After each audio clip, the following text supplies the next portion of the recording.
It was widely believed that the pyramids of Egypt had long given up all their secrets. But one archaeological wonder was yet to be discovered.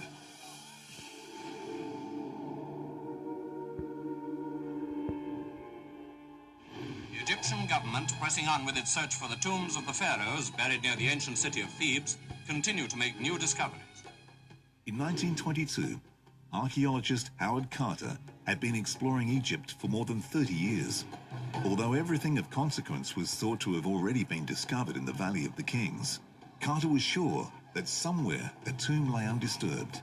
The idea was that he was doing a complete survey of the valley, mapping where the people had worked and trying to spot areas where they hadn't worked.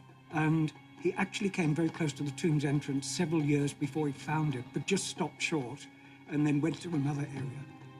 Towards the end of the 19th century, a tomb had been discovered containing some of the royal mummies, and this was the motivation to continue the search for others. And there they actually found the bodies of most of the kings of the period, so they could begin to work out who had not been found, who hadn't been robbed and moved out of their tombs, and so this prompted him.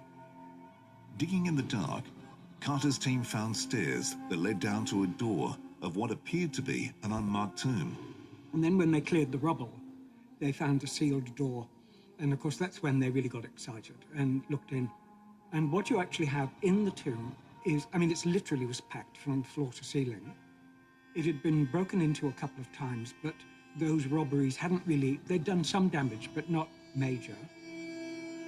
3 weeks later, they uncovered the tomb of the boy king, Tutankhamun. The pharaoh's cause of death was discovered to be a broken leg, which had become gangrenous. News quickly spread of the discovery. There was a lot of interest, and there had been for, well over half a century and more in Egypt. And so as soon as something like this was found, it really made the headlines. And here's the boy king's golden sarcophagus, lined with plates of solid gold, carved inside and out. Extensive study of the artifacts, X-rays and DNA testing continued for decades after King Tutankhamun's tomb was found. This research has revealed a lot about the 12th pharaoh and consequently a lot about the ancient Egyptians.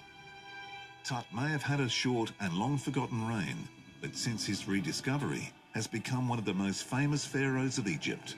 It's ironic to think that Tutankhamun should be more widely known today than 3,000 years ago when he ruled in the land of the pharaohs. There is this incredible discovery that's never been equaled in Egypt for this type of material, and it's still claimed it has to be one of the most spectacular ever made. After lying hidden for 3,000 years, Tutankhamun has been on display and seen by thousands of people every day.